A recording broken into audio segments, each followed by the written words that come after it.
ناظرین، جیسا کہ آپ کو پتہ ہے کہ ایران امریکہ کشیدگی میں اضافہ ہوتا جا رہا ہے دن بدن، اور کل جو ایران نے تجاویز دی تھی پاکستان کو، اس کا جواب بھی دے دیا ڈونلڈ ٹرمپ نے، اور اس نے بول دیا کہ ایران کی جو تجویزیں ہیں وہ احمقانہ ہیں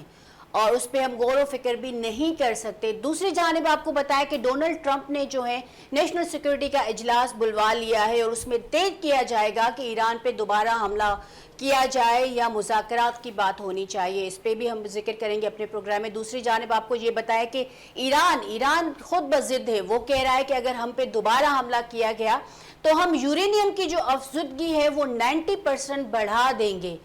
اب یہ ایک دوسرے کو دھمکی آمیز جو میسیجز پارسل ہو رہے ہیں، کنوے ہو رہے ہیں، پتہ نہیں چل رہا کہ یہ جنگ ختم ہوگی مذاکرات پہ یا اس پہ کچھ اضافہ ہو سکتا ہے، کیونکہ آپ کو یہ بھی پتہ ہے، کل بھی ہم نے آپ کو اپنے پروگرام میں ڈسکس کرا تھا کہ ڈونلڈ ٹرمپ جو رواں ہفتے یہ جو ہفتہ چل رہا ہے اس میں بدھ کو جو ہے وہ چائنا جا رہے ہیں، چائنا پہنچیں گے۔ تو چائنا آپ کو پتہ ہے کہ وہ ایران سے ویسے ہی جو ہے پیٹرول بہت زیادہ لیتا رہتا ہے، اور چائنا کا ایران کے لیے بہت سمپتیز ہے۔ روس اور چائنا کی بات کریں تو بیک گراؤنڈ پہ وہ اس کو سپورٹ بھی کرتا رہتا ہے۔ اب ڈونلڈ ٹرمپ بھی وہاں جا رہے ہیں تو اس حوالے سے بھی اب یہ جنگ کی باتیں بھی ہونا شروع ہو گئی۔ اس سے پہلے ڈونلڈ ٹرمپ کا جو چائنا کا دورہ تھا، آپ کو پتہ ہے چائنیز نے وہ کینسل کر دیا اس حوالے سے کہ پہلے ایران کی جو جنگ ہے اس کا